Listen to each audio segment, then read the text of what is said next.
will be given today by myself, after which the Pledge of Allegiance will be given by Community Development Director Scott Lyons. Heavenly Father, as we come before Thee, we're grateful unto Thee for the blessings that we enjoy. We're thankful unto Thee for the opportunity that we have to live in a land of freedom. And we're grateful for the opportunity to strive to work and provide for our families and to do those things that are necessary as we grow. We're grateful for our families and our loved ones, and we're thankful unto Thee for the support we get from them and how enjoyable it makes our life.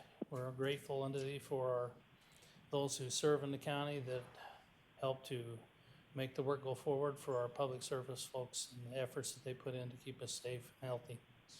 We're thankful unto Thee for the blessings of life that we enjoy, and we ask for Thy Spirit to be in attendance today with us, that what we do today will be according to Thy mind and Thy will. And we pray for that Spirit and direction in the name of Jesus Christ. Amen. Amen. Please stand and join me in the pledge.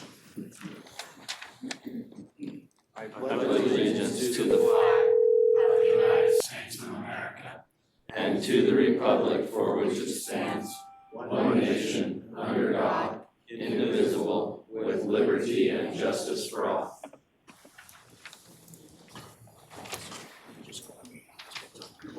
Okay, thank you, Scott. Appreciate that. Okay, item number 3, administrative review, reports, future agenda items. Commissioner Perry. Yes, I just want to correct some information that's been shared with the public. We've gone back and verified. We've heard from some people that have shared some information that the county commissioners received a $3,000 pay raise last year, appropriated across, and I can tell you the county commissions met. We said we didn't want that money. We didn't accept that money, and I've now checked with both HR and the auditor's office, and been proven that the county commission did not receive $3,000 pay raise last year. So that is not information that should be shared with the public. It is not true. I want to point that out. I also want to point out, if people gather information and share it with the public and it's incorrect information and causes somebody to commit a criminal act, that can become liable for them. It could also sometimes lead to criminal charges. So we just want to caution people, as you share information with your neighbors and your friends and whoever you share information with, it should be good, valid information, but if you're asking them to break the law, you could be held accountable for asking somebody to do something that's inappropriate or incorrect. We just want to warn the public that if you're being asked to do something that may not be right, you should possibly ask the people who are in charge and the people who deal with this day in and day out, so they can give you good information so that you don't find yourself in a situation you don't want to be in. So I just want to point that information out because of things that are occurring in the county today. So thank you. Okay, Thank you, Commissioner Perry, for that information. thank you. So how did you do one or two quotes? Okay, we will continue on. Former agenda items, Commissioner Perry. Nothing. Anybody? Commissioner Vincent, any former agenda Nope. items? Okay. Nope, I don't have anything. Emergency management issues, We don't have any right now. nothing. ARPA, LATCF, Shirley? No changes other than we did get the invoice for the ambulance purchase with LATCF funds. Okay, all righty, thank you. Okay, public interest presentations and concerns. We have here with us today Elizabeth Campbell and Matthew Zitlow. Did I say that right? Close. What's that? Zitlow, huh? Would you come up and introduce yourselves and tell us what you have on your mind? Good afternoon, everyone. Thank you. Thanks. Thank you.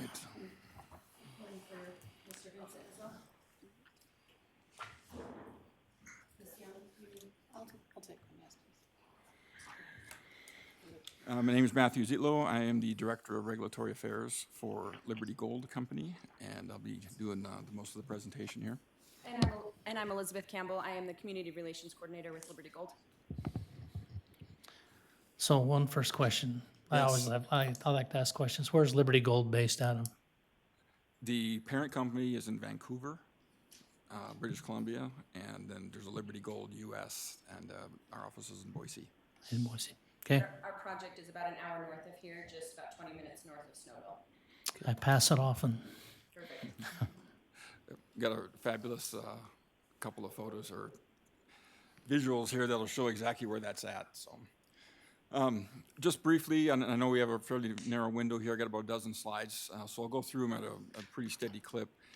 Just want to say up front, we'll be happy to, and actually we'll elect to come back on a regular basis. We're doing the same thing with the counties up there in the southeastern Idaho kind of end of things.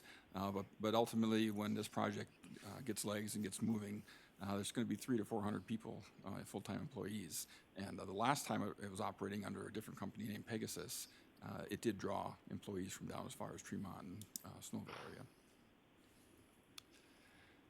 Okay, so I'm not going to read all the bullets one by one. You can go through those on your own time. But if you take a look at the map there, as you can see, does the pointer work on this too? Yeah. Okay. So you see the call out there for Black Pine Project. So just when you get across the state line there from Snowville, if you look straight north, pretty much, you'll see that kind of northeast, southwest trending Black Pine Range there. For those of you that have been around for a while, Pegasus ran a full-scale gold mine there in the 1990s. That was successful for the better part of a decade.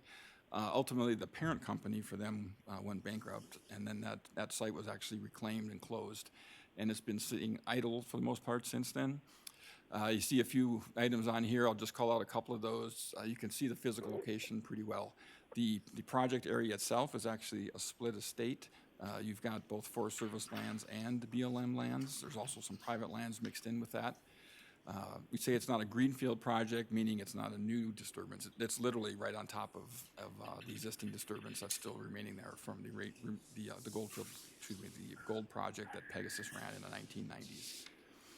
It's a very dry side of the mountain there. There's more water on the backside. And then, of course, down in the valley there, you got some irrigated farmland just to the east and south of the project area.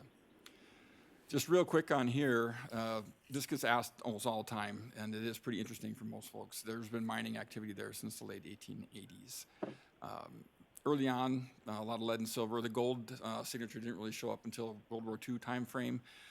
You see a lot of exploration companies, some big names there too that have been in and out of there. Then if you look at that 1990 to 1998 range, that's when I just mentioned with Pegasus operating there. They had a couple hundred employees, mainly kind of the Burley area, more close by, Malta area, and then down into the Snowville, Tremont area. That went up into the operation. They ran successfully. Everything went well there. Then it sat idle after reclamation for about a decade or so. And then fast forward in 2016, when Liberty Gold acquired the mining rights and what's remaining of the infrastructure there with a mine well and some other things. And then since 2017, Liberty Gold has been doing exploration on the site. There's some areas that Pegasus didn't get to that have ended up turning into some good discoveries there. And I'll touch on this here in a minute, but fast forward, we've got a really solid operation, and that's why I'm on board. Elizabeth will talk on her stuff in a bit too, but we're starting the permitting right now, both federal and state permitting, to reopen this operation. It'll be run in the same manner, the same technology, very low tech as far as mines go. I'll touch on that, but it's pretty exciting times. So we'll be looking at 300 to 400 full-time employees once it's up and running. So a couple of quick things on the land status. I already mentioned this a little bit. So you've got two counties here, both Cassia and Oneida County, that have a portion of the project area. What's outlined in red here is what we consider our project area of interest, mainly the claim block, as well as some private land holdings in a few places. The water rights, there's some that were already there as part of the pre-existing mine, and we've got some agreements with some of the local farmers to lease some of their water as needed when the mine gets up and running as well. The scale of the project is such that we don't have to actually apply for any additional water rights from the state. What we've got with the pre-existing mine, as well as these leases with existing rights from some of the farms, will actually be more than enough than what we need for water there. So that's always a big plus. The power line that fed the operation is still there, actually goes to the site as well, so that's another positive. Just as a matter of interest, and this is something that most of you are probably aware of too, this figure just shows, it kind of goes along with the pre-existing mine disturbance, but the area's been heavily burned. These are just the more recent large fires that are shown there in color in 06, 07, and 2012. So a good chunk of the project area has been burned over at least once as well. Pretty straightforward. This is a pretty simple way to describe it, but it's actually, as far as mining projects go, it is. So there's not going to be a full-time crusher on site. It's just run a mine. So as the material is shot and blasted, taken straight from the pits and loaded onto a leach pad. So there's no crushing. It's heavily oxidized, no sulfide, no acid rock drainage potential. There's no pit dewatering. A lot of the stuff that become concerning items for a lot of interested parties, we just don't have. On top of the fact that, of course, there was a pre-existing mine there as well. Got a figure coming up here that kind of show the layout for everyone. But other than what you see there's not a whole lot else. You got the roads, of course. You'll have the admin building, a process facility, truck shop, and then, of course, the expansion of some of the existing pits that are there and adding a few additional ones. But it's all in a relatively confined area, as you'll see here in a minute. So here's just a plan view of what's there. So you'll see the pits here are labeled. They're kind of in a almost like a faded maroon kind of color. A lot of these, about half of these actually are pre-existing pits that are still there from the previous operation. Then there's 4 new ones. The larger here one, Range Front, is one of those. That's an area that Pegasus didn't get to, and it's going to be one of our main ones. This is a reclaimed leach pad that was part of the Pegasus operation. It's still there. If you didn't know what you're looking at, you wouldn't even know it because it's been all reclaimed, grassed over, looks really good. The new leach pad facility will be just down gradient of it. So looking from left to right, that Black Pine Range ridge line runs right along here. So you're looking downhill basically. Yeah, so here's I-84 right here. So if you've driven up through there, as you cross the state line heading up towards the Burley Twin Falls area, you've gone right through here. I guess it's not really a town of Juniper, but on the map it says Juniper is a town. But there is an exit up here for Juniper, and that sits right up here just to the northeast. The rest stop sits right off here, just off the map. So as I mentioned, that existing power line still feeds up into this area here. As far as buildings and things like that, it's all going to be right in this area here on the BLM side, and all of the mining operations themselves, the pits here, the rock facilities, as well as a piece of the leach pad are going to be on the Forest Service side. From a federal permitting standpoint, the Forest Service and the BLM are co-leads. The Forest Service is effectively the primary lead, and that's how conducted out of the Sawtooth there in the Jerome office. The BLM office that coordinates their piece of it is out of Pocatello. This figure here shows what I was just kind of talking to. So these are the features that are still there. A lot of this is reclaimed, so it doesn't. It's not as visible as you might think. Again, this is that reclaimed leach facility. The residual drain down out of there just goes to a leach field, land application area. And then these tan areas here are what remains of those existing pits that were run by the Pegasus operation. And then you see these dashed lines are various haul roads that were some reclaimed, some not, and also exploration roads. This is just kind of a regulatory slide. Obviously, given that it's a large-scale mining project on federal lands, we'll be going through the National Environmental Protection Act process with an environmental impact statement. That'll be occurring over the next 2.5 years, public comment period. It's a very, very rigid and very formal process. You guys will be seeing more of that information. We'll be in front of you periodically too, just to keep you apprised. And then, of course, there's a bunch of state permits that go along with that as well. So pretty rigorous next 2.5 years, a lot of activity there. The state permitting itself will draw a lot of their information from the federal process, and it will be happening concurrently at the same time. I like to kind of compare it to a horse race, except you want all of them to get there at the same time instead of one of them to win. We've been doing a ton of work out there over the last couple of years with a really, really broad range of environmental baseline studies. We've been doing air and meteorological testing and monitoring out there actually for about almost 5 years now. The cultural resource surveys, Native American surveys. Again, we don't have any, you don't have any flowing streams or things like that on that side of the mountain, but we still have to do the surveys for them. Outside the project area, there are a handful of springs, nothing inside the project area, but within a few miles of it. The geochemistry, I mentioned that already, a lot of raptors, a lot of hawks up in that area. Surprisingly, because, you know, with all of the, as dry as it is and things like that, but there's obviously groceries for them. But this is really just a small sampling of all the work that's been going on out there. The last couple of years, it's about $4 million a year we've been spending just on these studies. And this will be the main block of information that feeds those permitting efforts for that environmental impact statement. The one at the back end here, at the very bottom, we're just getting underway. That'll be drawing a lot of information from Box Elder County. That's the socioeconomic study, and so that's going to be looking at you know, current labor trends and residency status and transportation and all kinds of stuff from that whole southeastern area, as well as down as far as Box Elder County. Just as a matter of curiosity, there's a lot of stuff that nobody really thinks about too. We had to do studies for the bumblebee, western bumblebee, monarch butterflies, lots of bat surveys, a lot of stuff that people don't necessarily think about. You think of the big stuff, right? Sage grouse, mule deer, things like that. All that was included too. When we tell people we're doing surveys for bumblebees, you get a lot of raised eyebrows. Okay. You good? You can keep that. Okay. So for my part, I'm the community relations coordinator. So that means I get to work with the public quite a bit, which is a lot of fun. Some of the things that we do with the community is I like to say that my role includes education, just teaching about the mine, and also gaining trust with the community. A big part of educating people is to teach about mining and geology, but also helping to, because it is a past producing gold mine, there's a lot of misunderstandings. And I thought it was impressive what you said, Mr. Perry, just about your financial clarification earlier at the beginning of your meeting.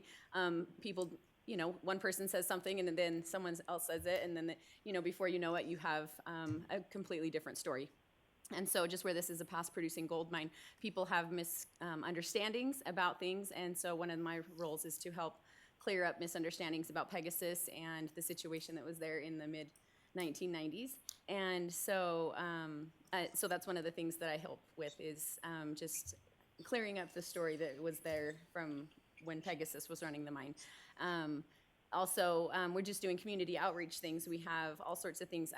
The last few years, I've been at the Cassia County Fair and the Minidoka County Fair, and also at your Box Elder County Fair the last few years. I just have booths at the county fairs just to share information about the project and help. Can you try pulling that mic just a little closer, Commissioner? Sorry. I have a hard time hearing. Oh, okay. Sorry about that. Not very often I get accused of being quiet. Anyway, but I go to the county fairs to share information about our project, and people get to ask questions, and it's a great opportunity to share information about our project. We've initiated some scholarships the last few years, or just this last year, with some local high schools. That's been really rewarding to help kids as they're launching out into the world. We do site tours quite frequently. We have people come up onto our site, and we get to teach about what we do up there and teach about geology, and then about our site and our project specifically. So if you're interested in coming up, we would love to have you, or if people in the community are interested, we do all kinds of tours. We're partnering currently with ISU and BSU, specifically about a project called Project Sage. And we don't have any sage grouse that are in our project specifically, but down in the valley we have sage grouse leks, which are their habitat.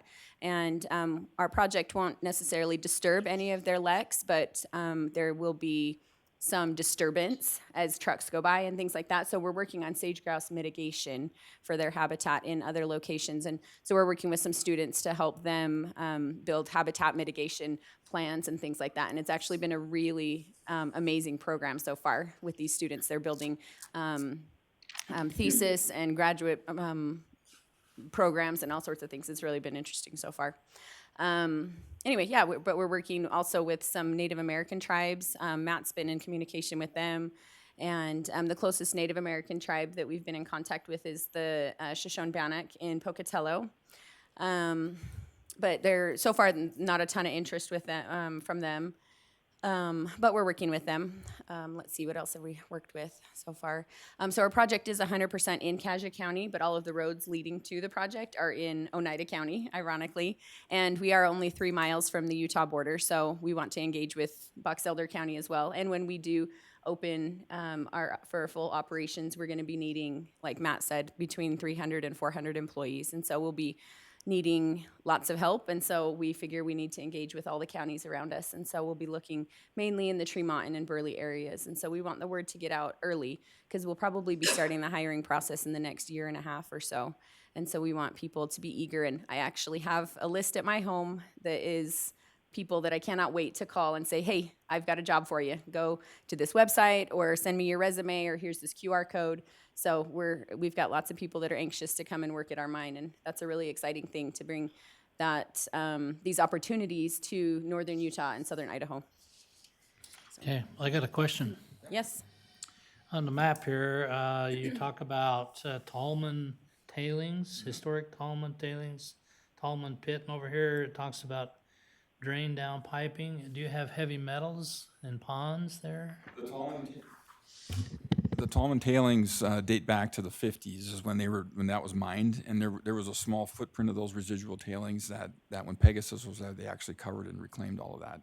But we want to make sure it's shown on the map because part of our mine plan is very specific. It says we're not going to disturb anything within 50 feet of any of that perimeter. So you don't have a big excavated opening where water collects No. and heavy metals are? No, I've done a lot of this work over the last 30 years, most of it central, northern Nevada, a little bit in southern Utah, a few other states too. This is really kind of a Goldilocks site from that perspective. A lot of the stuff that people get anxious about, and understandably so, just don't exist there. So that's a nice thing to have. Okay, thank you. As far as water is concerned, this project really is amazing. We don't have any of the water that you don't want, so we don't have any pit lakes, we don't have any surface water. We won't be drilling into the aquifer or anything like that, so we don't have any of those kind of water issues. But when it comes to processing water, we have 120% of the water that we're gonna need that way. So, and like Matt mentioned earlier, we've been in contact with local farmers and things like that too. We'll be leasing some of their water, but when you transfer water from ag use into mining use, you actually, the amount used will be reduced, and so we will be using less water than is currently being used. And so there will be less draw on the aquifer than is currently being used. And so it really is an ideal water situation. Okay, thanks for coming. Well, I'm Appreciate just you. going to ask a quick Go ahead. question. So I'm assuming you're going to have some type of security up there that keeps people from just kind of, if we hear gold mine and think, oh, I got to go gold mine. So yeah, and then, I mean, for the most part, and we'll hopefully make sure our sheriff is aware of this as well, because, I mean, most of it's going to go into Idaho, and it's not our jurisdiction and that. But if they were to come back into Utah, they would want to work with their counterparts. So we'll encourage our sheriff to reach out, because he does talk to the sheriffs in both those counties, and that way he's aware of what's going on, what their plans are, and what, if necessary, we have MOUs that we can support them and those kind of things. So we'll just make sure that we're on board. We know what's going on in that direction, even though it's not going to be, won't be our county having to deal with it for the most part, but it would be nice to know. So we actually have already engaged with the Snowville Emergency Services, Okay. with their fire and their ambulance services already a few times, because they're our closest emergency services. They're actually, yeah, it's weird, but they actually do respond into Idaho. We actually give them. Right. Yeah. But we've engaged with them quite a bit, and they're very aware of our project, and so we're actually working on like mutual aid type situations, because we are in Idaho, but they're in Utah, and so we're already working on contracts and things like that with them. And because it is all on public lands currently right now, you can drive all over our project. Everything's 100% open right now. But yeah, as we get into operations, things will start to be closed off, and we will have security.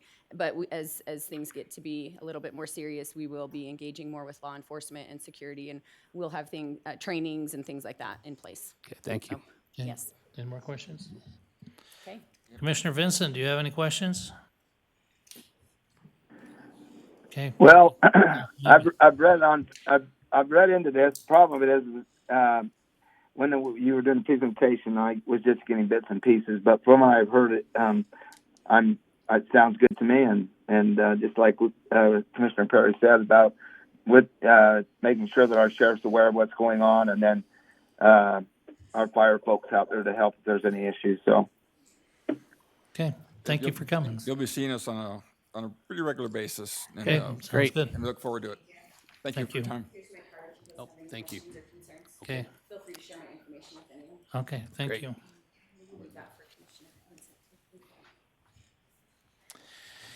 Okay, item 7B, discussion regarding zoning the unzoned, the planning commission chair. Melanie, would you like to come and address the board? Well, I'm coming anyway. Yeah. I like to be over there, I think. Okay, well, come on, I can trade you places. Okay, perfect. Commissioners, my name is Melanie Wilding. I'm part of the Box Elder County Planning Commission, and I'm here representing them this evening as we come before you. I don't know, we would like to discuss zoning the unzoned areas of the county. A quick go over the reasons why we feel that's necessary. It's part of our duty as planning commissioners. We feel like it aligns zoning with our general plan. It provides predictability for landowners and communities, protects existing landowners, improves long-range planning for infrastructure and resources and services, and we feel like now is the best time to do that. As far as our duties go, we are mandated through state and county code to prepare and recommend a general plan, which we do have a plan that was adopted in 2021, to prepare and recommend zoning maps consistent with that general plan, and prepare and recommend land use ordinances consistent with the general plan. We feel like the unzoned area is complicating our duties. Box Elder County is the only county in the state of Utah that still has unzoned property. And there's good reason for that. As far as the general plan goes, when it was adopted in 2021, 92% of the participants wanted us to prioritize the preservation of ag land. 81% felt like growth should happen near cities and towns to reduce the pressure on the ag land. Our goal in this recommendation is that the unzoned areas, we could zone with a flexible ag zone that would fulfill both of those requirements of the citizens. It would support agriculture, but also allow for smaller lots on established roadways. This is where you see how this becomes a problem for us. The pink marked land is unzoned in our county. When those items come before us, there's very little that is not allowed in that zone. And keeping growth in the cities and protecting ag becomes very difficult. As far as unzoned areas go, allowed uses are ag, residential, including half acres, commercial and industrial. The only things prohibited are mining, gravel pits, and landfills. So I know people feel like they're protected and they want all their rights with their unzoned property, but that works until their neighbor brings in something that doesn't fit the general plan. You can have commercial, retail, restaurants, automotive repair, salvage yards, professional offices, event centers, storage facilities, warehouses, and manufacturing of all kinds in this. Imagine how our general plan that wants those things in the more populated areas, our hands are tied because of the amount of unzoned property that comes before us. Staff was able to give us numbers on that. Let me pull up. In the applications that we've received this year, 68% of them have come through as unzoned property, which means there's no way for us to enforce the general plan. All we can do is condition those applications as they come through, which means we are not following the will of the taxpayers of the county who requested that we do what the general plan says. Part of the benefit to residents that we see is that it will provide predictability and stability for them. They'll know what the current uses are and know that anything that would be incompatible in the future, they're noticed for, and the general plan gives them protection from some of those things. We feel like it helps with responsible, sustainable growth so that the development isn't leapfrogged, which costs more for the taxpayers in the long run when we have the infrastructure that has to go randomly throughout the county.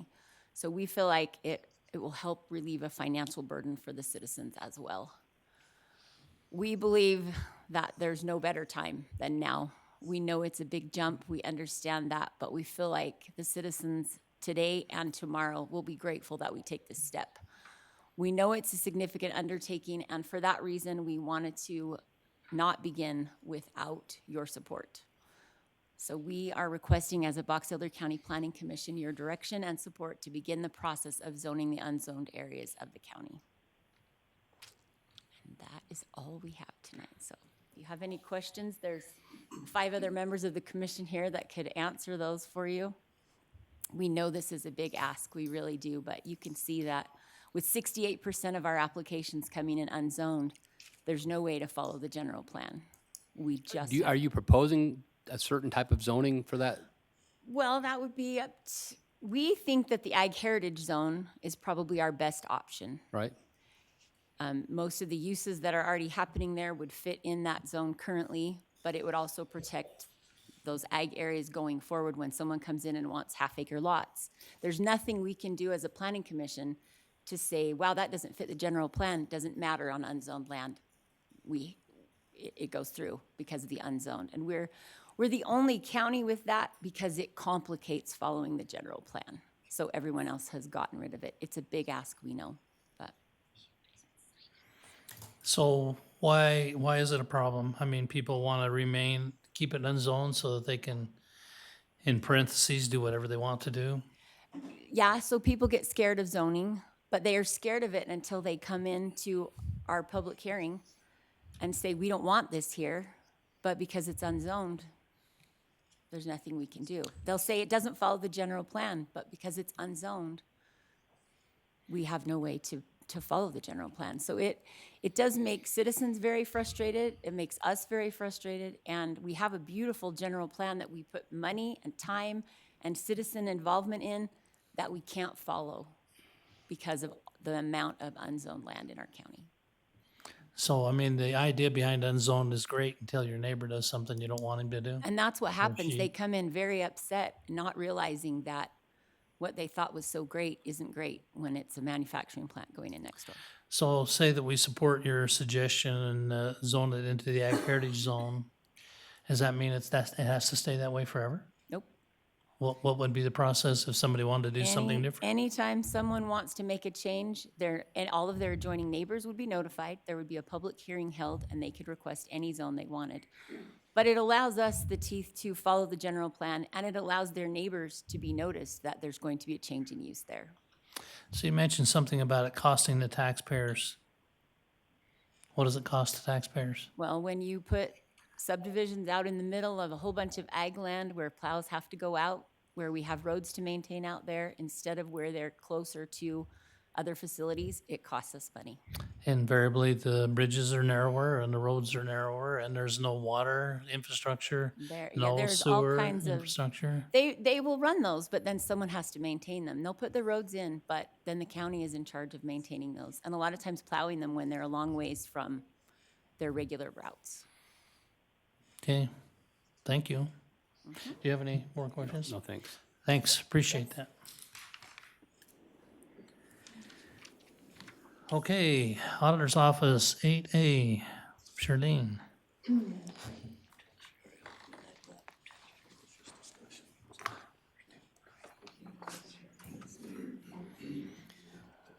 Yeah, I do not believe the taxpayers are here present, but they did request that we bring their application before the commission for Charlene Checketts, which is unusual. I'm representing someone I don't know with my name, but she was $406 over the required limit for tax abatement, so she's requesting the half that the county could forgive, and her normal tax is $2,352.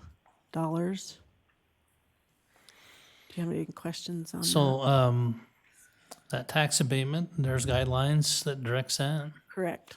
So the upper limit that someone can make to get the abatement is $42,623. And so this person was above $406. So because of that, they get nothing unless they come before the commission to ask for some relief. So, Your office has been dealing with some of these. I mean, right. you guys are talking to these people. I mean, And, you know, I don't know, I'm not comfortable making judgment calls, so if they're $1 over, I'll bring them to you to Okay. say, do you want to forgive any? Because I follow the state guideline as far as what they're cut off. and do you know why they chose not to come to the meeting today, or? I don't. Okay. So is there any unusual circumstances surrounding this? Other than they were just slightly above. It seems like there's one that took more out of their retirement than they normally would. That's the only funds they have is a small retirement and Social Security. So these are for senior citizens? Correct. Generally, I think that's what I've seen with seniors is they sometimes take a payment to pay something off where they take out money out of their 401k or their IRA or something like that, and sometimes it puts them over the limit, so. Yeah, and there's no details to, I don't know the story behind it, but I know we've done this in the past, and so we're basically asking for it'd be half of the county's portion, right? correct. So it would be around just below $1,200 forgiveness, and they'd pay the other half. Okay, I'd make a motion that we approve the request for tax relief for Shirlene Checketts. Second. Have a motion by Commissioner Perry and a second by Commissioner Vincent to approve request for tax relief for Shirlene Checketts. All in favor? Aye. Aye. Aye. Motion carries. The second one is Dee Spencer, and same circumstance, they were over $14 14, oh from my gosh. the limit. And their normal tax is $2,907. I'd make a motion that we give the same tax relief situation for Dee Spencer. Second. We got a motion by Commissioner Perry and a second by Commissioner Vincent to approve request for tax relief for Dee Spencer. All in favor? Aye. Aye. Aye. Motion carries. The next item under me, I'm hoping he's here. I am. Let you come up and talk.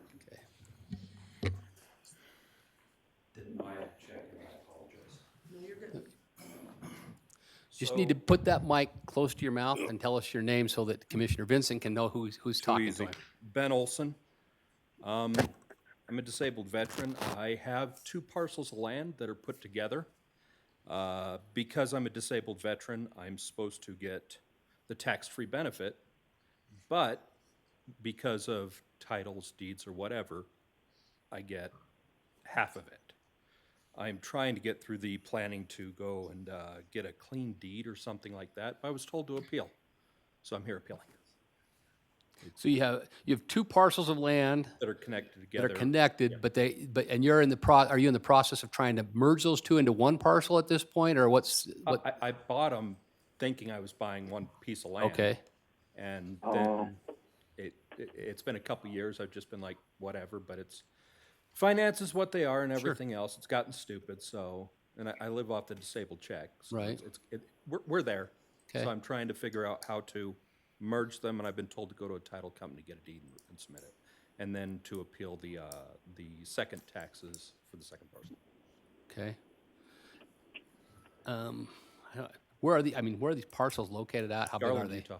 Garland, Utah, and they're just, these are just house-sized lots, or what, what are Yeah, we? each lot is, I've got one that's .21 of an acre and one that's .19 of an acre. So together they're Okay. less than half an acre. So we're talking a residential. Yes, sir. Type of area. Okay, I'm just trying to envision what please, area we're talking about. me and paint that's- the Helps picture. us know that, so. All right. And so Shirlene, just so I understand, so we're appealing the veterans' property tax on this would be to give back a refund for what he's been charged, or what is this, so I understand what It's not we're a asking for. refund yet because he hasn't paid, but Okay. the way we operate the program is we allow it on the parcel with your primary residence, which is what the state allows. So Okay. if they own additional land, typically we would not give any sort of discount on that. And this is an unusual circumstance where it's out his back door. But because it's a separate parcel, we have not applied it to that, just the one with the home on it. But if he was to get that parcel put in, because I actually went through this myself with my parents. They had 2 parcels. I ended up having to merge them. I had to go through a mortgage. Yes, I had to do all that, but it did get merged into one piece of land, which before I sold it. And so I do understand that. Then it would apply to the whole parcel. But it would apply to the whole parcel, and that makes sense Right, to and me, so, he's high enough disability, okay, it would cover it, yeah. so. So you need an approval from us to say, You're acting again as tax relief, the Board of, Appeals Okay. or equalization, you would have to allow the veterans, to forgive the tax on the second parcel. And you're committed to get them merged together? Yes, sir. Okay. I'd make a motion that we approve the appeal for the veterans' property tax on parcels 06066-0068 and 06-066-0067. That's a mouthful for Ben Olson, with the caveat that Mr. Olson is going to process to get those two merged into one parcel so that we don't have to do this ever again, and that this is solved, but we do appreciate your service to the country, and we understand that that's why this is here. And so, yes, I get it. These things can happen sometimes, and there's no reason for us to make it miserable for anybody, especially those who've served our country the way you obviously have served our country, so. And I've already started the process with the title company Second. in town. I'm here now with this check while I go through the process. Okay, so I made that motion, and we'll see if we got a second Got a online. second by Commissioner, we have a motion by Commissioner Perry and a second by Commissioner Vincent to approve the appeal for veterans' property tax on parcels 06, 066, 0068, and 06, 066, and 0067 for Ben Olson. All in favor? Aye. Aye. Okay, and just Motion carries. for Ben's information, how this works is we'll get a tax roll correction and resend out tax bill for you. Thank you very much. Man, it's wonderful. Thanks, Shirley. Everyone for a private matter. Yeah. Sorry about that. It's life. I appreciate it. Okay, item 9A. Misrecording, Scott Robinson. How are you?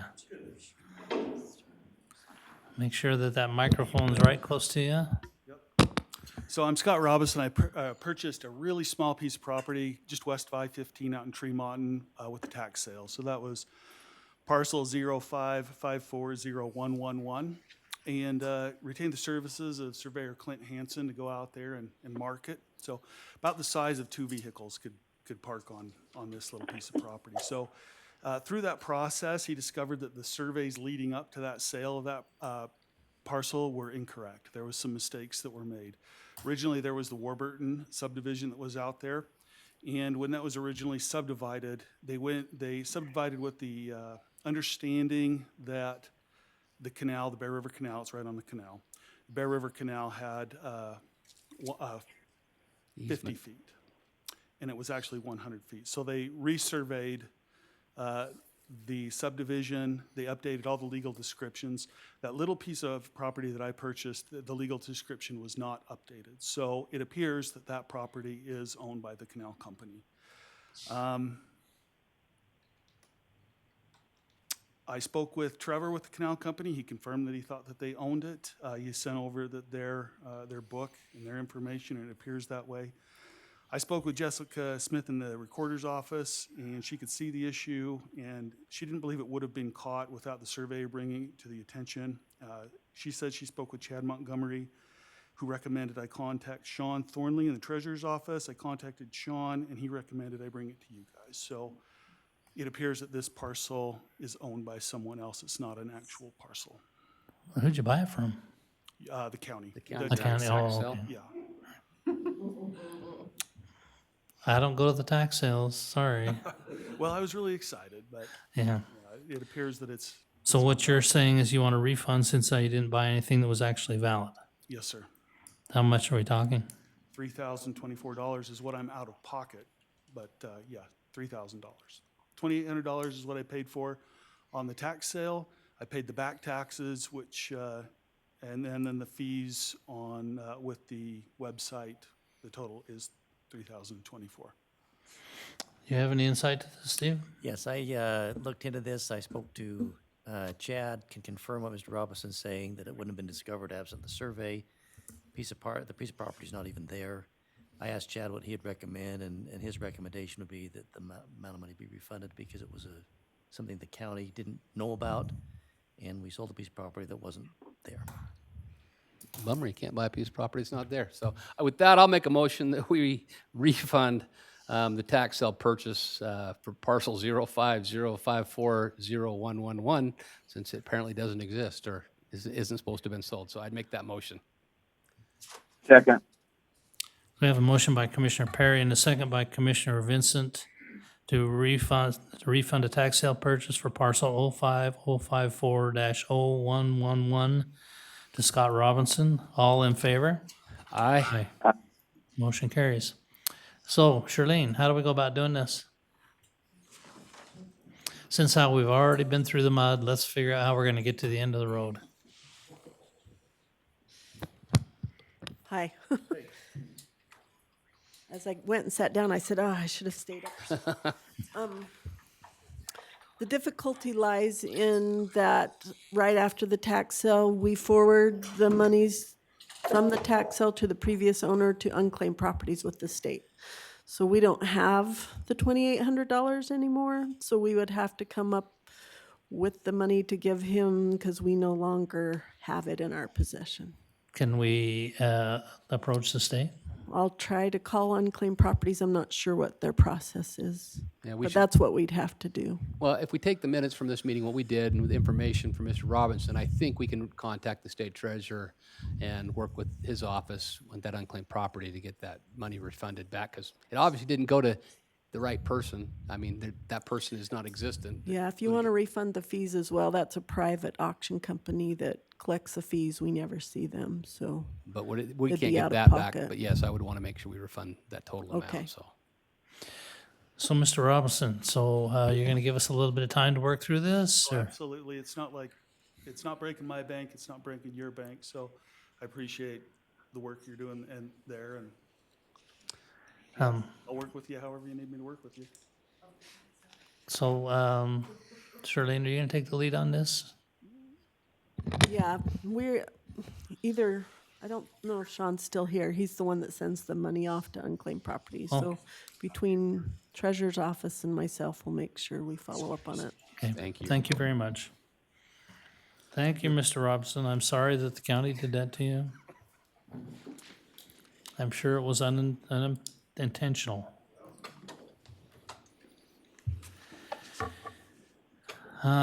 Approval for use of historic courthouse grounds for a gun awareness display on December 6th. Aurelia Saunders. There we go.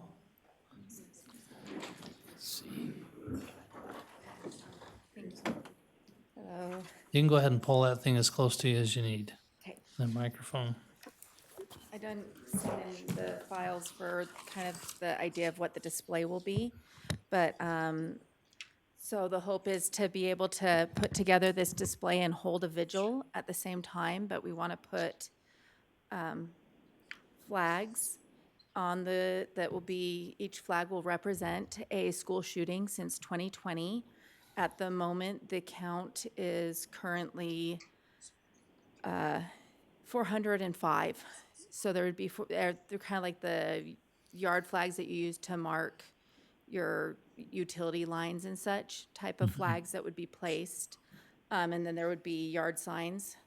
I have a picture of here that would describe what the display is for, so people can know. The hope is to be able to leave it there for about a week would be ideal, but we can do 3 days or depending on the availability, and we can also switch the date if the 6th isn't a great day to start the display before moving it on. So you're talking about the front portion out here? Yes. And I'm working with a couple other groups in Utah, including the Gun Violence Prevention Center of Utah that is going to come and be one of the speakers at the vigil that we would hold when putting up the display. When would the vigil be? On the 6th, On the or 6th. whichever day is approved that we can set it up is the day we'd hold the vigil. And then if we can leave it up for, I think ideally a week would be best. And then we'll come and just take it down, and it will be moving on to another location after. And the goal is to this is the kickoff location, so. Any questions? Any legal ramifications behind allowing that to occur that you can I think of? don't think so. We're not sponsoring it. Yeah, it's just we're it to allowing be used. the use. And the only question I have, and I know, Kirk, you're not here in that capacity, but your boss isn't here, so I'm just gonna ask, Is there going to be any problems with our front yard, using that, putting that out on our front lawn area? I mean, the little stakes, I don't think that's going to be a problem. I just worry about what we'll be decorated for Christmas by then. I just am wondering if there'll be any concerns with anything out there as far as cleanup or anything like that. If they're okay with their Christmas decorations out there, that's what we'll have on the lawn. Okay, so I'll have to work around our Christmas decorations that we already will have probably established and out there at that time, so. Okay. And I'm trying to think if there's anything, the only thing I would say is I'm willing to make a motion to give permission to do it on December 6th to allow, and you're gonna use just the front area here outside, right? That's the Yeah. plan? Yeah, so I'd be willing to do that. The only thing I would probably put in the motion, and I'm gonna put in the motion, is that we need to make sure we coordinate with our buildings and grounds folks to determine if a full week is appropriate or not. If there's something that they need to have those removed for before that week goes out, we would say we need to have it removed earlier than that possibly. Okay. But we can work with that if you're amenable to that. We'd certainly, we could go Saturday, Sunday, and have it removed Monday if necessary, but it may go through the week depending on the advice of our buildings and grounds folks that have to deal with that. Absolutely. Does that sound fair? And that would be my only concern as well. Just so it doesn't impede what they're doing. I think this is a great thing, but I just would agree with Commissioner Perry, just so it's not impeding other things that are going on, those type of things. So with that, I would make a motion that we approve the use of the historic courthouse grounds for a gun awareness display on December 6th with an event here, and then allow them to have these markers that they're going to put up out front, as long as they work with our buildings and grounds folks to determine the period of time up to, but not longer than a week. Second. We have a motion by Commissioner Perry and a second by Commissioner Vincent to approve use of the historic courthouse grounds for gun awareness display on December 6th, as described by Commissioner Perry. All in favor? Aye. Aye. Motion carries. Thank you. Thank you very much. Okay, item 9C. Commissioner Perry. Yes, the Health Department annually has to reappoint, or well, we as a Box Elder County Commission need to have certain members of the Bear River Health Department appointed. And currently, Cade Palmer is the person we've had serving on the Health Department as a member at large in a 3-year term, and he served kind of a partial term and he served one full term, so he'd have one more term that we can actually ask him to serve. We've talked with him, he's agreed that he'd be willing to serve a 3-year term with the Bear River Board of Health on their board. And also, we need to reappoint a commissioner, and so I would assume that you're not gonna reappoint you. Okay, I figured that was gonna be the thing, so that's really what we need to do. So we'd have to make a motion to reappoint Cade Palmer and reappoint myself to be for the next 3-year terms for the county commission, so. I'll make a motion that we appoint Cade Palmer as a at-large member for a 3-year term beginning January 1 of 2026, and also appoint Lee Perry as would be a reappointment of Lee Perry as well. I'll second it.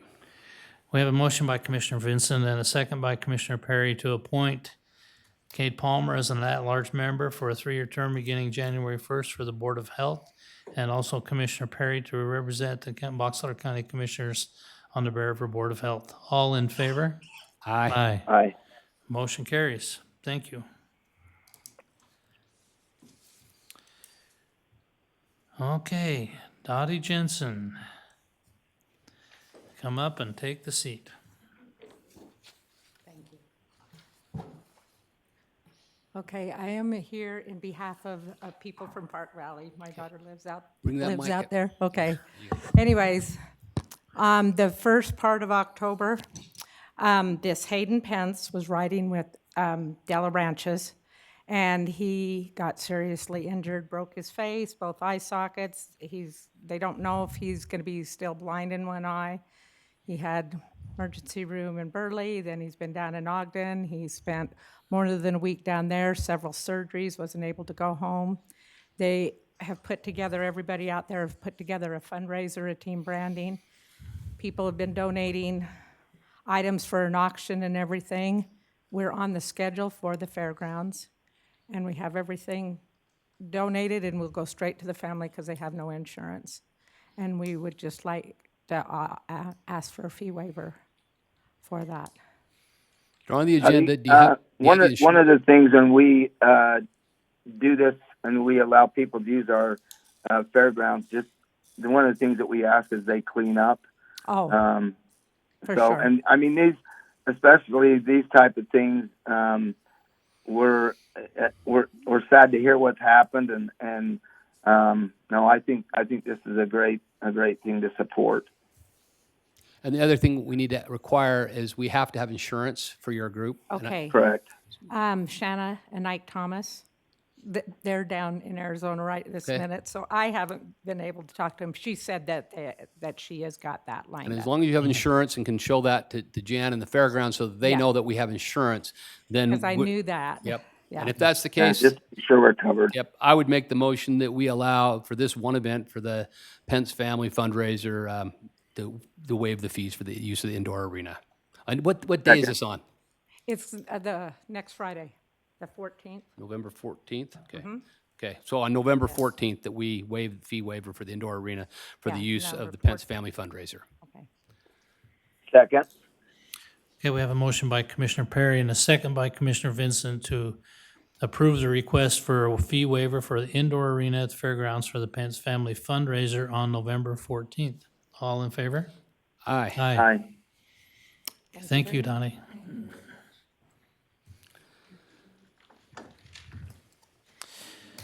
Okay, item 9F. Tim Douglas. Here, and Arthur for moral support.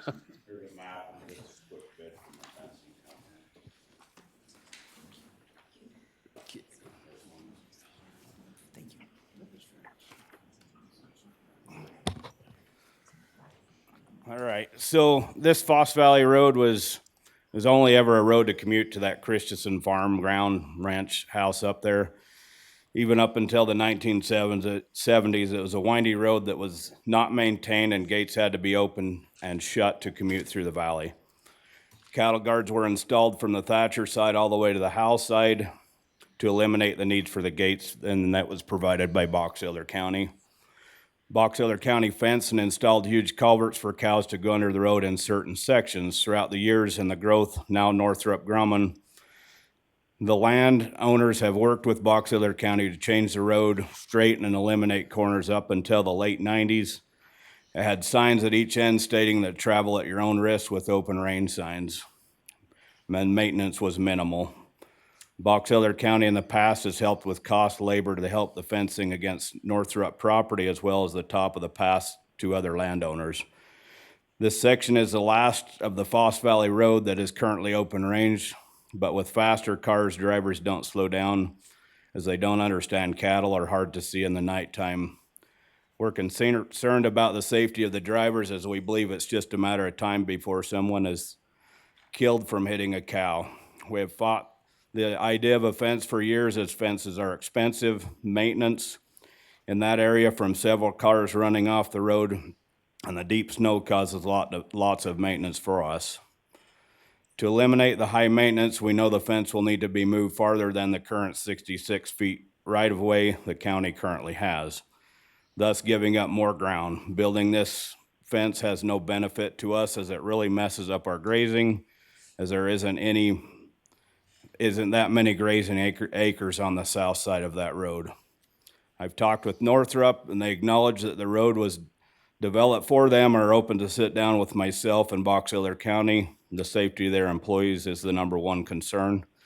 And we'd like to know where Box Elder County stands on this issue and helping to come up with a solution that works for all parties involved.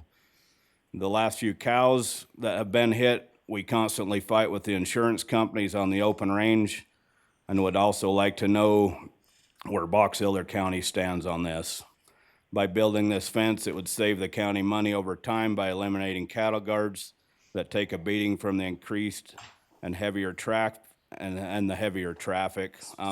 I'd also like to note on there, I don't know what it takes for like GPS tracking on like maps, but several times last year, at least 2 of them last year, they shut the freeway I-84 down and rerouted traffic through there. So you've got loaded semis pulling doubles that have no idea, and they're going up over the top of that hill, which is it's not good. And I know the county got out there after that. Several trucks were stranded up there trying to turn around in our fields, but that's just a little add-on there. But I think that something needs to be done if that freeway gets shut down again. So you've talked with Northrop Grumman, and they want to meet, which is to talk about it. So but part of our problem, we can't do anything tonight because we really need to get with our roads, our county road. I mean, this would fall Yes. kind of under county roads. Yes. But I'm totally open to sitting down and bringing county roads together, sitting down with Northrop Grumman and seeing what they're willing to do and see what we can come up with. Because certainly we want to keep the people who are using that road all work for Northrop Grumman, or about 90% of them do. And we want to keep them safe if it's possible. So yeah, I'd be happy to sit. I don't know what the other 2 commissioners feel like, but I think it's important for public safety that we at least sit down and have that conversation with Northrop. And obviously we have to include our county roads folks to figure out what, if anything, we could possibly do or work with them to make that possible. So. Yeah, if it is an issue, and which it sounds to me like, I do think we need to sit down with Northrop and you guys and the county. Let's sit down and figure out what our best options are and how do we go forward and not only protect our citizens, but also, I mean, the cost of losing an animal is not cheap anymore, and trying to get the insurance companies to pay is practically impossible as well. So I would agree that we need to sit down and have a conversation about this and figure out what we need to do and what is best for everybody involved. Judge, I'll just throw out the whole GPS thing. Google's better than others, but it's still not perfect. And I can tell you that we've struggled. We try sometimes. We do have contact, and maybe we can try again to contact Google and suggest that they not use that as a detour when they put out Google, when the detour occurs. And because the trucks could go around 83. Yeah. And they could go back through. So we'll try to reach out as a county. We've done it in the past with addresses. It's not the easiest thing in the world. Google doesn't listen to us all the time. But as a county, we could definitely commit to reaching out to Google and explaining to them that this is a road that's not suitable for most vehicles to be driving on, and that we would suggest they create a detour. That, if people get off and they say, hey, 84 shut down, that they would encourage them to take 83 and go around rather than go up and over that Foss Valley Road. Because you're right. Yeah, I've been there and watched that thing. I've watched some of those trucks slide off, and that's not good. So. Yeah, we've had other issues in the county where, go ahead, Steve. Just was going to add, this is complicated. Just keep in mind, it's a good idea to sit down and talk it through, but it can be complicated a little bit by the fence in, fence out regulations of the county. Right. If it's in the wrong area and the county starts putting fences up, that wouldn't stop them from putting them up anywhere else across the county that's fence out. That's been an issue before, I think. Yeah, we'll need so to just look at keep that in then. mind. So we need to readdress and look at the fence in, fence out, and see where we've got it at and whether we need to make some changes. And that's, I think, where the issue comes in is we was never even notified as landowners when that fence out ordinance got pushed farther west. And so until we had a cow hit and the sheriff deputy is telling that vehicle that hit the cow that, oh no, this is all fenced in, they're totally liable for your car and their animal. That was the first notice that we ever had that the county ever moved that fence out there. And at the time, I know Dad was in Salt Lake and called some commissioners because that was the topic being brought up. And they says, oh no, don't worry about it. You're going to be grandfathered in that road because, well, all the old timers when that happened are dead and gone now. But that road was built with Box Elder County and the agreement that Box Elder County fenced through the areas that they needed fenced at the times. That was the only money transaction that ever traded places because it helped them get to their farm and moving commodities out of there. And so it was a handshake agreement. I know your maps show that it's been deeded out of, so it's not just an easement. Box Elder County actually owns that's been taken out of the tax parcel where that road goes through there. And so we've always had that open range agreement up through there, but I know from your legal standpoint, if somebody gets hit and killed up there, that's my concern of they're coming after everything I got because Box Elder County has just moved a fencing ordinance out there. If I could just add to that a little bit, state and your going name. back in time. Tell us your name. State your name. Oh, my name, what is it? Arthur Douglas.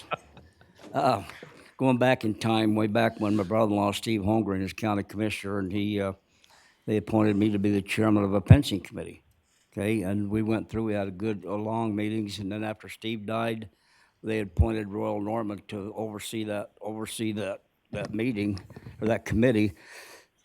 And that was at the time is when we tried to make it easy, where we thought we'd just take the interstate from Weber County to Idaho line, and everything west of there would be fence out. Everything east of there would be fence in. It went through like piece of cake. And then again, like Timmy said, when this all come back around, I can't mention any names because it would probably be not fair. For some reason, that line got moved out to the Hanson Valley Road, and I got good reasons to suspect why that it did.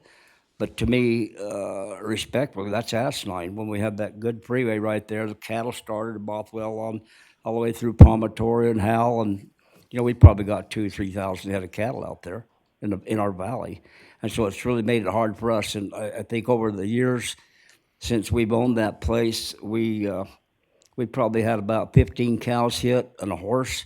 And just like I've told Timmy, my dad used to say, the day's going to come when we're going to kill somebody. We need to know who's going to be liable, because we assumed, and Steve's heard me say this 100 times, whatever, but we're assuming that it's open range. They got it posted as all the flashing cattle signs at each end of the freeway or the county road up there, and along with that, it says travel at your own risk. And I just don't know much more what we can do. But this has been an issue for quite some time. Steve will attest to that. And I did mention to him here some time ago that we need to get this committee or this meeting to put together with the road boss, Steve, maybe all three of you commissioners, and Northrop Grumman at the time. But just to give you a little further how close Northrop Grumman has been working with us, they actually furnished us some glow-in-the-dark ear tags for all of our cows. Reflective, that's what I want. And that's good, but you get a black cow on that black night on the roads, and honestly, it's a 45-mile-an-hour speed limit. You go out there when them guys are getting off work, and you'll get run over at 45. Yep. And I've talked to the sheriff's office, why can't you come down closer? They don't have service in that area, so they always go park respectfully over by the Bothwell Cemetery when we've got these guys are buzzing through their 70, 80, 90 mile an hour. So we're between a rock and a hard spot, and the way everything's going right now, the way everybody's so happy, we're very concerned about it. And I think Timmy might talk to you a little bit about, he's got a bid on some fencing costs, what fencing costs to do that. Honestly, the way things are in agriculture right now, there ain't no way we could fence one side. And even if we did, you about got to fence both sides, because fencing one side, the south side, ain't gonna, it'll eliminate the problem on the south side, but it won't the north side. So anyway. So it says your distance of 2.23 miles, is that on one side? Yeah, that's on one side. The other side was like 4.0 something, a total of 4.25 miles up on both sides of that road through that section. So this bid that you handed to us, that's to do 4.25 miles? Correct. And this bid is good for how long? Well, I'm going to guess the way steel prices and that are going, that could get cheaper. I had the guy that did it put like a 30% buffer on the prices of the steel post and that, so I can't see them going up much more than that. And I would imagine by the time we meet with Northrop, see if they have some vested interest financial help, maybe even auto leave, because their workers ramped up and they travel that road quite a lot. And by the time that happens, we're probably 30 days, and now we're into winter time. And so I'm going to guess and say this, if this project happens, we're looking at the first of spring before that happens. So that bid could be null and void. It could be cheaper than that, and hopefully it doesn't go up any more than that. So is this fall, summer, winter range? What is it? We rotate. I got a rotate grazing program, so I'll graze it once every 3 years in a springtime, and then every other year in a fall grazing. So your fall goes till snow flies? Yeah, or- till snow flies. We did used to, all through the 80s, 90s, we used to feed cows up there because there's some good south slopes to protect them for the winter. And I can't, with the drivers the way they are now, they just don't understand livestock. And so calves on one side, cow on the other, I would lose half my herd up there, calving cows out up there now. Yeah. But I think add to that, it's like I was telling Timmy on the way down, you get a fence on this side and a fence on that side, you're gonna create with a deer. I mean, I couldn't tell you how many deer they kill up there through the summer months and on down the road. And so we've been, like I said, to Northrop, well, the day we put them cattle, or a day or two before we put cattle up on there, we call Northrop and tell them that we're putting them on there. They shoot it out across there, and hey, there's going to be cattle. I don't know what else we can do. We've done everything. They've been very, very good to work with. They really have. But I think when it's all said and done, we really don't want a fence. Okay, thank you. We don't want a fence, but we're kind of to that option of where we know it's got to happen, so. Any more questions? No, whether it's, I don't know, it'll be all three of us, but for certain, I'm gonna guess Commissioner Vincent works with the roads department primarily. It's one of his areas. So I'm gonna guess that he's probably gonna want to get with you, and then Yeah. he'll figure out whether we need to be invited or not, but want to probably get with you and get with Northrop Grumman, and then also bring in Darren, our division. Yeah, that'd be person great. for roads. And I could get with Northrop, we could coordinate a meeting to get together and see where they stand on it. As of the other day, they'd have to talk to their attorneys, and they're very willing to, but it's a huge company, so they've got to explain to them why they're helping fund a project off plant, so. Okay. Okay. Well, and I know especially for you folks, it's probably not the best thing to put a fence up, but as we talk about safety and the comment about Sue Happy, I understand your concerns and your fears, because we live in a society now that is a very prominent thing, and not just that, but just protecting everybody, your animals, and then also those driving that road. I do think it'd be appropriate to have the other commissioners there, especially Commissioner Bingham, who is very familiar with cows and that type of thing. I think it's something where we need to meet together and collaborate and figure out what we do to fix this problem and move forward. And I think we need to do it sooner than later. So I will actually meet with Darren and visit with him. And if you can just leave your phone number with Marla. It's in your packet. It's in your Okay. If you look at your agenda, it's in your packet. You got his number and his email. Okay, very good. I will, like I say, I will reach out and we'll get something going. So. Okay, thank you so much. I can do it. I know how. But I'm getting old. Done it. Thank you. Okay, community development, we're gonna change the order. We are going to go with item B first. Scott Lyons.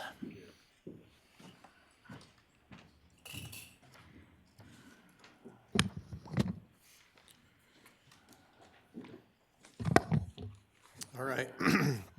So let's see, item B is ordinance number 635. This ordinance is a text amendment to a variety of sections of the County Land Use Management and Development Code. This is, usually what we'll do as staff is keep track of like small things throughout the code that are, whether they're typos, whether they are things that have been changed but overlooked, different things like that, and just keep a list of them. And then when we have a couple of them, we'll bring them through the legislative process. So that's essentially what this ordinance is. It's proposing to amend 3 sections of the land use code. The first one is in section 3-2-10. This addresses our MU zones. So we've got an MU 40, MU 80, and MU 160 zone. And this has a list of this lists the purpose of those zones. Now, one thing that we noticed in there was that mining is listed in that zone. In 2009, the county adopted an ordinance that created a separate mining specific zone. and that's the only zone that allows mining. So if you want to do any sort of mining, then you would need to zone your property into that mining zone. The mining itself was removed from the use table in the MU zones, but it was not removed from this description of that zone. So the proposal is just to remove that word from there, just to create consistency throughout that chapter. The second one is regarding accessory dwelling units, 5-6-60 development standards.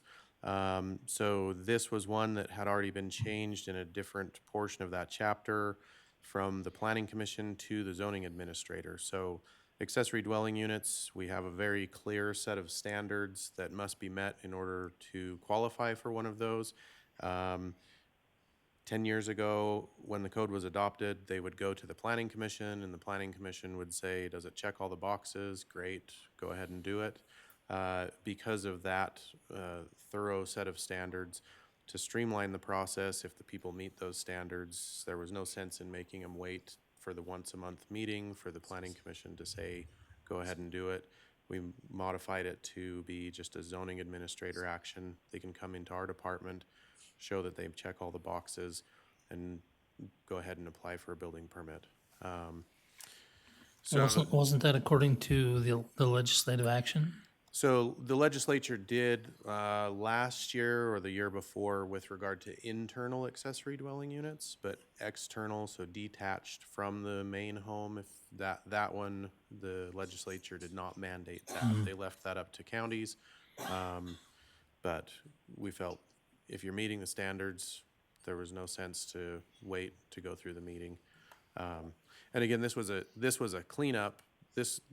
Having it handled by the zoning administrator was already the process in that chapter. Just this one portion was overlooked, and Planning Commission was left in there as opposed to zoning administrator. And then the final one, Chapter 5-1, regulations applicable to all zones. So since the 2007 code, this mobile home requirement was housed in a chapter specific to mobile homes and recreational vehicles.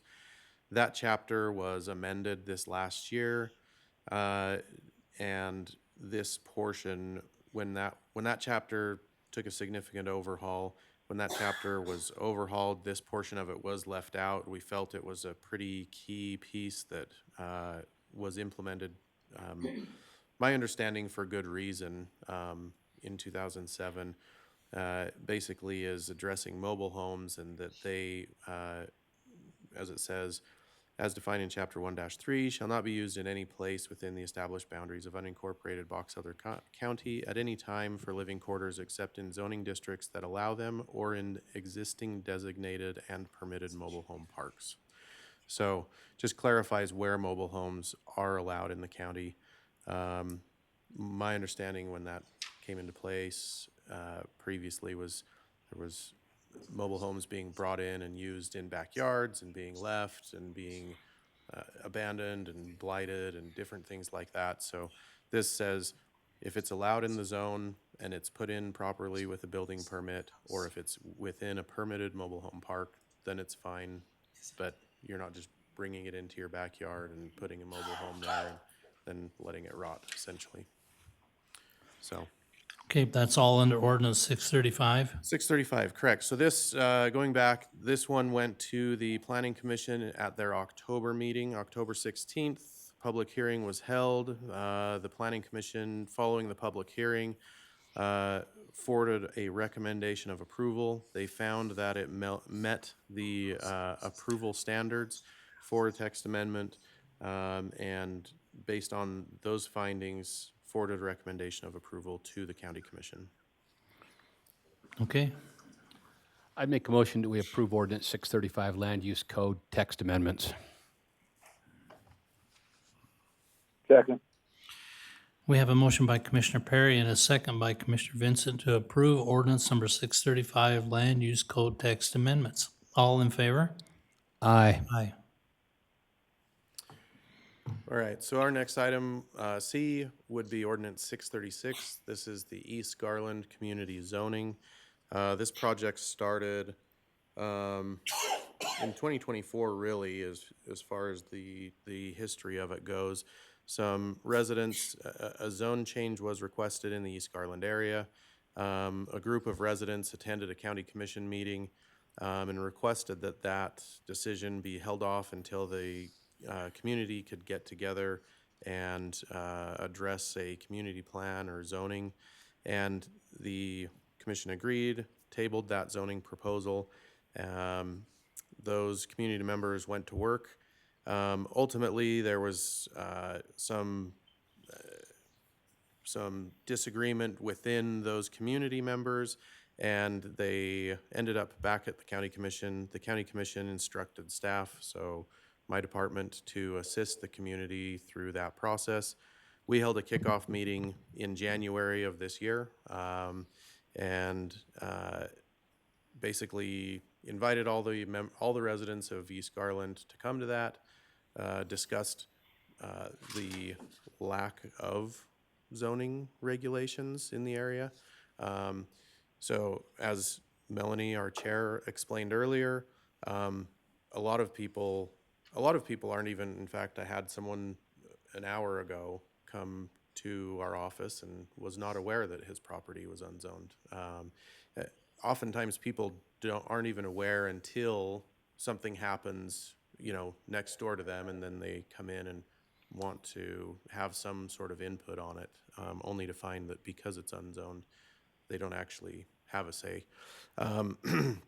So there was a big discussion with the residents regarding that. Conclusion of that meeting was to form a steering committee that would represent the East Garland area and that would work with us to come up with a solution that would meet the aspirations of that community, long-term desires of that community, and also align with the county's general plan. So that's what has happened over the months since then. As part of that, the committee, we discussed the agricultural heritage zone. That zone, they played a role in forming that zone. They gave us some feedback at the June Planning Commission meeting, which the Planning Commission agreed with their feedback and incorporated into that zone. Ultimately, that zone was adopted into the county land use code by the county commission, becoming an eligible zone to be applied to property throughout the county. The steering committee at that point thought that that zone best reflected the East Garland community's values and aspirations moving forward. And they took a vote and they voted to propose that it be applied throughout the East Garland area. That proposal went to the Planning Commission last month, October 16th. A public hearing was held. There was public comment, both in favor and in opposition, as you would expect for something of that magnitude. And ultimately, following the public hearing, following discussion, some questions, some answer, the Planning Commission reviewed it against the approval standards and found that it meets all 4 approval standards. I think it'd be helpful to go through those for you. So the approval standards for that is whether the proposed amendment is consistent with goals, objectives, and policies of the county's general plan. So the county's general plan, specifically for the East Garland area, states that that area is part of the agricultural heritage area, that large lot zoning with the allowance for smaller lots along main roads should be established. So the Planning Commission found that it met that approval standard. The second one is whether the proposed amendment is harmonious with the overall character of existing development in the vicinity of the subject property. So the East Garland area, now to be clear, this is from the north border of that area is SR 30, south border is 12800 north, west border is the Malad, and east border is the Bear River. So the Planning Commission found that the agricultural heritage zone, the proposal to amend to that, is harmonious with the overall character of existing development in the area. In fact, that zone was very much developed based on the East Garland area's historic growth, over decades, and in an attempt to mirror how areas like that of the county have grown. Then the third approval standard is the extent to which the proposed amendment may adversely affect adjacent property. So the Planning Commission didn't find any adverse effects by applying this zoning. They felt that it would, in theory, it would conserve the values of other properties, encourage appropriate use and development, and would also avoid incompatible development. Then the final one is the adequacy and facilities of services intended to serve the subject property. So this goes into roadways, police and fire protection, utilities, different things like that. The proposed agricultural heritage zone, the Planning Commission found that it would reduce the demand on facilities and services in this area. Additionally, it would discourage leapfrog development and aid in planning for the different utility and service providers, as it specifies allowed uses and densities, whereas unzoned areas don't have that same predictability, you could say. So with that said, those findings, the Planning Commission, based on that, forwarded a recommendation of approval for this to you, the County Commission, for your consideration. So yeah, There was one thing I noticed in the report. It did mention that said the extent to which the proposed amendment may adversely affect adjacent property, and it mentioned in there that proposed zoning amendments should create consistency, predictability. But I noticed in there you have in there that one letter opposed to the rezone stated it would adversely affect his property rights, developmental potential, and valuation. Was there evidence to that, or is it just their speculation that they're thinking that, and the Planning Commission doesn't see that as a problem? I mean, he did not provide any evidence beyond that statement. Okay. I think you could say, sorry, one more time, what were the three things that he stated? It says in there, it says there that it would adversely affect his property rights, developmental potential, and valuation. Yeah, so I mean, you could say developmental potential. His property right now, I guess, depending on the market, he could develop it into a variety of commercial or industrial uses. Correct. Arguably would have a higher land value. But you're also trying to balance that with incompatible development, So it is a variety of things that would need to be taken into account as part of the decision. So, but I'm assuming the Planning Commission talked about that. Yes. That went into their process as they made their recommendation, right? Yes. Okay.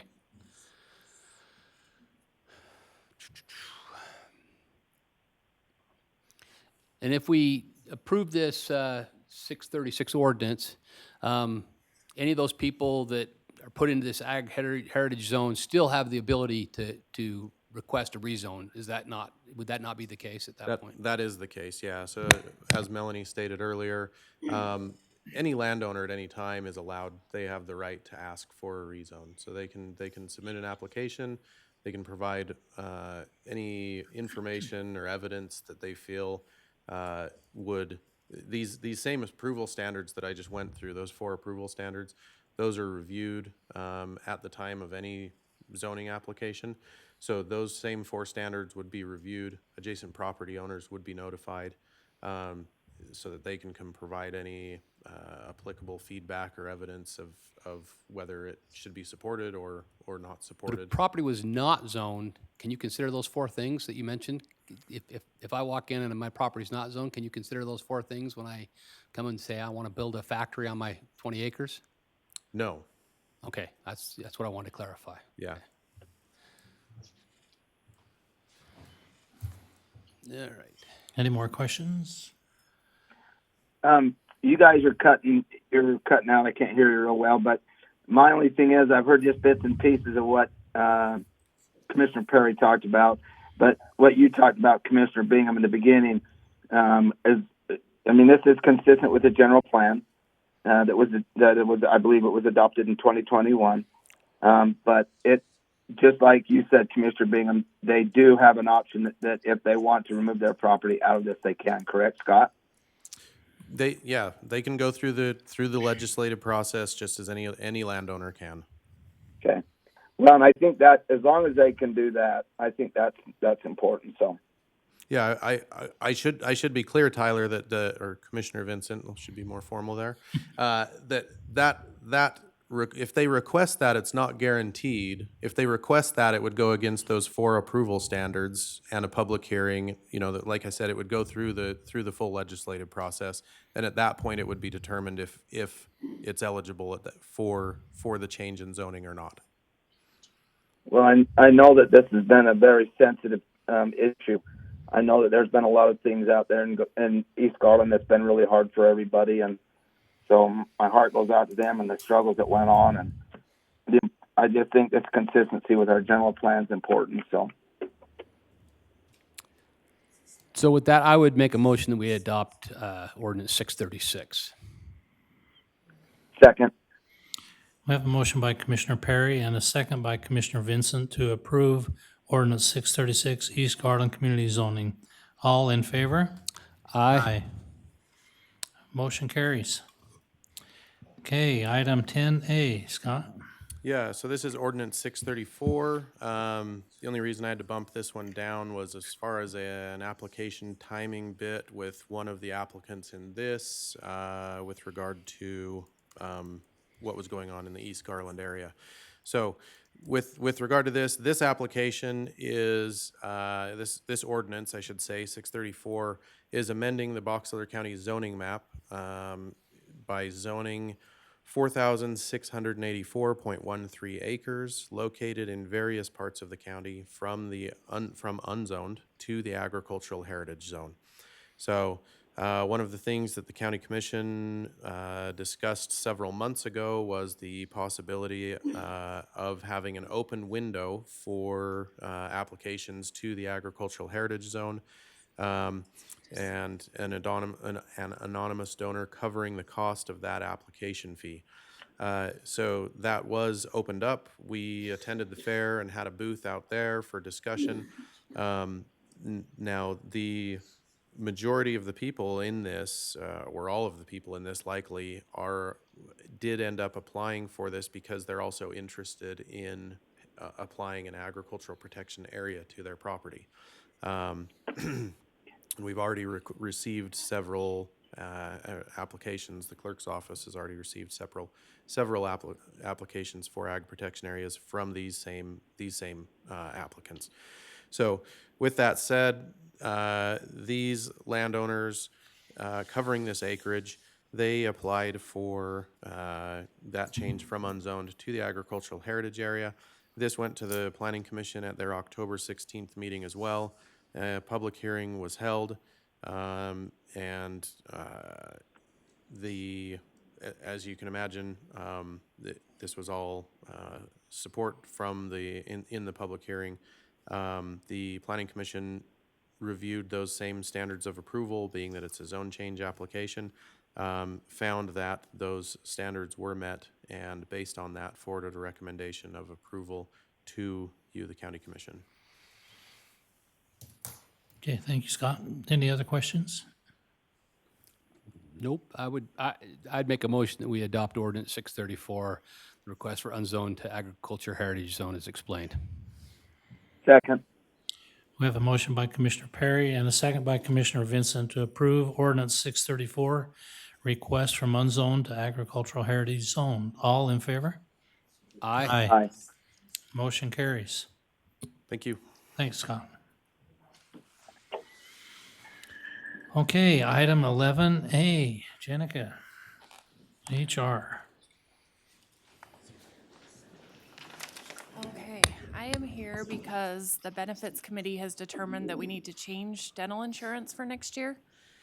We don't have a contract in place yet that I can present to you, but I am here to ask for your approval pending legal's approval of a Delta Dental insurance contract for 2026 and allow me to sign that when it gets here pending their approval so that we can get moving and get all of our insurance stuff settled before January 1st. So is this gonna add costs, cut costs? A little bit, but it was going up anyway. It enriches the plan benefit. There's a lot more involved in it, better coverage, same providers. It's very, very similar to the provider network we have now, but it does increase. And just for the commissioners' benefit knowledge, there is a committee of employee group, that employees that actually meet, and discuss these things as far as, is this good for county employees? Would this be a benefit? And they grill the folks that try to present these information to find out what's going to make sure that our county employees get the proper medical care and the things that they need at the very best cost to not only us, but the taxpayers in the process. And so it's weighed out very, very judiciously. And this particular dental thing came up. And so unless Commissioner Vincent has a question, I'd make a motion. So I don't know if he's. I actually will second that motion. And with that, I did talk to Jenica as well, went over this. I think it's a benefit to our employees. And again, I think it provides good dental care for them. And the motion would not be a big to allow impact Jenica to sign. our citizens. I would make that motion. I would second that motion. Okay. So the motion would be that we allow Jenica to represent this with the approval of the county attorney's office on the contract to take care of that if they approve it, and to sign this contract and get this dental insurance vendor changed for 2026. That's what you Correct. said. That's what you seconded, Tyler? That's what I seconded. Okay. We have a motion by Commissioner Perry and a second by Commissioner Vincent to approve the dental insurance 2026 and authorize Jenica Stander with the help from the county attorney's office to sign those documents and have them ready for January 1st. All in favor? Aye. Aye. Thank you. Motion carries. Thank you. Okay, we are coming to public comment. Those wishing to make a public comment shall sign the comment roll and will be responsible for following the rules outlined in the County Commission Rules and Procedures. Speakers will have 1 3-minute opportunity to speak regardless of the number of items they wish to address. Speakers shall address their comments to the County Commission only. This is a time to be heard. There will not be a back and forth dialogue with the commissioners. Speakers may file copies of the remarks or supporting information with the county clerk. The county clerk will make the information available to the county commission. With that, we have one person who wants to be involved in public comment, Deanna Hardy.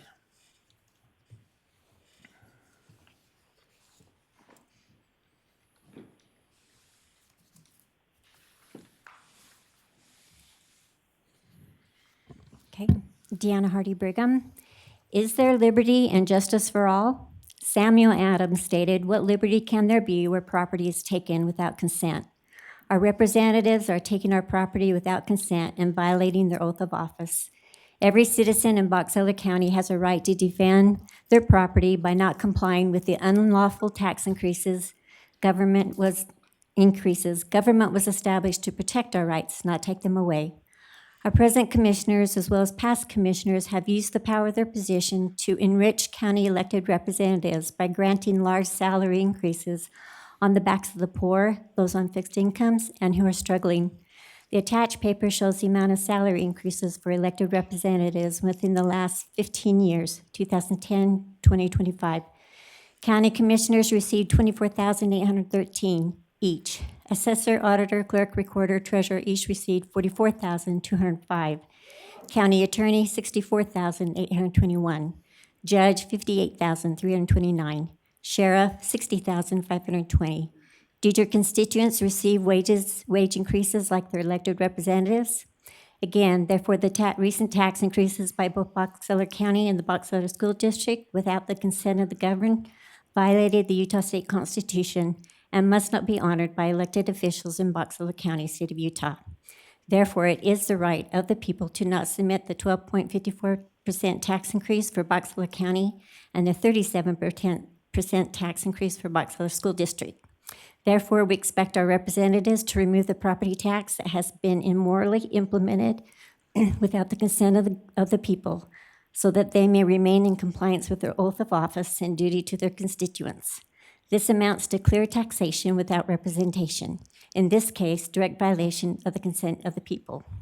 We have learned by sad experience that it is the nature and disposition of almost all men, as soon as they get a little authority, as they suppose, they will immediately begin to exercise unrighteous dominion. Doctrine and Covenants 121:39. Thomas Jefferson stated, "Experience has shown that even under the best forms of government, those entrusted with power have, in time and by slow operations, perverted into tyranny.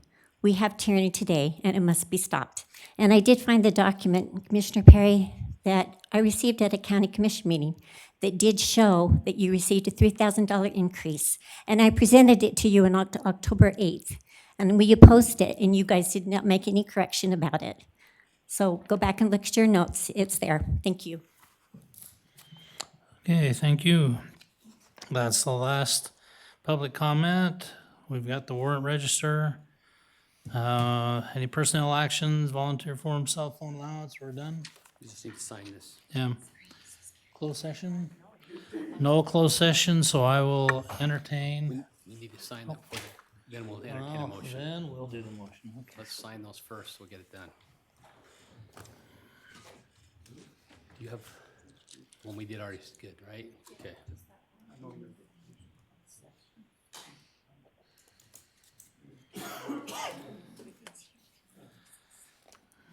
And we'll have minutes for the next one, right? Okay.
Get everything signed? Yeah, just ignore that one. That one's just kind of. Everything's signed. Okay. I'd make a motion to adjourn. Second. Got a motion by Commissioner Perry and a second by Commissioner Vincent to adjourn. All in favor? Aye. Motion carries. Meeting adjourned.